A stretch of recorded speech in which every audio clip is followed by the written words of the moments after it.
Hello and welcome to Social Wellbeing. In this video, we will talk about intermittent fasting, its benefits, and how it should be done in the right way.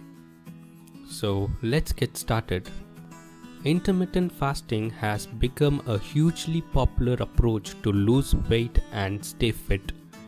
We will explain how this has always been part of the yogic culture and the right way to go about it for maximum health benefits.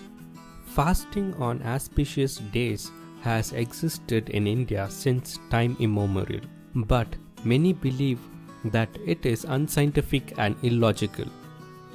Now, the work on autophagy induced during fasting has been awarded the Nobel Prize. Let's talk about the science of intermittent fasting. The human body and the brain works at their best only when the stomach is empty. Intermittent fasting is a new name. What we have known by experience in the yogic science, today modern science is also coming in line with it. The body and the brain works at their best only when the stomach is empty. We must always make sure that we eat in such a way that our stomach must always be empty within 2 to 2.5 hours time. For any correction and purification that needs to happen in the body, your stomach needs to be empty. This is very important.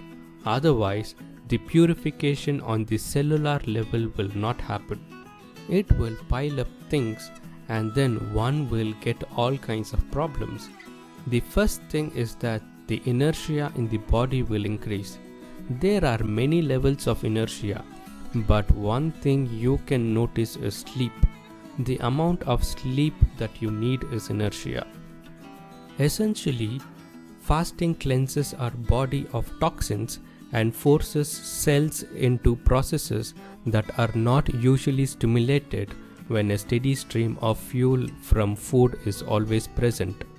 When we fast, the body does not have its usual access to glucose, forcing the cells to resort to other means of materials to produce energy. As a result, the body begins gluconeogenesis, a natural process of producing its own sugar. The liver helps by converting non-carbohydrate materials like lactate, amino acids, and fats into glucose energy. Because our bodies conserve energy during fasting, our basal metabolic rate, that is the amount of energy our bodies burn while resting, becomes more efficient, thereby lowering our heart rate and blood pressure. Ketosis, another process that occurs later into the fast cycle, happens when the body burns stored fat as its primary power source.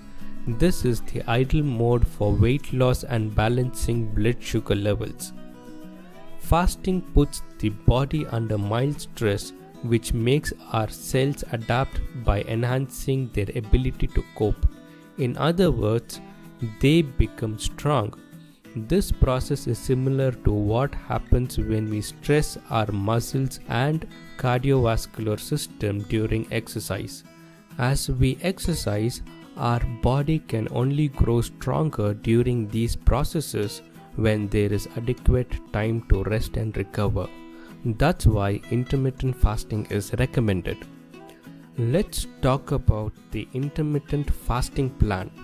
If you are over 30 years of age, 2 good meals a day will suffice, one in the morning and one in the evening. There must be 3 hours of gap after the evening meal before you go to bed. If this includes at least 20 to 30 minutes of light physical activity, such as simple walking, your system will largely be healthy. Some benefits of intermittent fasting are weight loss and fat loss, as well as the prevention of type 2 diabetics and other obesity associated conditions. Every cell in the body is designed to create health. They are all working hard to create health. In yoga, A minimum of 8 hours gap between one meal and the next meal is recommended. If you do this, you will see that whatever health problems you have, a minimum of 50% will go away in 6 weeks' time. If you have a little yogic practice, something meditative within you, then you will see that 90% of your problems will go away. Health is not something you can do it from the outside. Health is something you must do it from within. You can seek some help from outside when something goes wrong, but if all the time something is wrong with you, this means that you are a faulty machine. Now, the healthcare system have become like this, especially where there are heavy insurance policies. People are eating and drinking all kinds of processed food, junk food, and go to the doctor and say, "Fix me." This is not how it works. Every cell in the body is designed to create health. They are all working hard to create health. Extended lifespan. Modern research on animal studies suggests that intermittent fasting may help animals live longer. For example, one study found that short-term repeated fasting increased the lifespan of female mice. However, human studies in this area are limited, and the potential benefits of intermittent fasting for human longevity are not yet known. As a general thumb rule, you can consume water, unsweetened black tea, green tea, black coffee, or anything which is below 50 calories during your fast. You should be just fine, and your body will remain in the fasted state. And remember, anyone who has any concerns or experiences any adverse effects of the diet should seek a doctor. I hope these tips will help most of them to practice intermittent fasting the right way. Thank you for watching this video, and don't forget to subscribe to our channel Social Wellbeing and hit the bell icon so that you won't miss any of our upcoming videos. Thank you.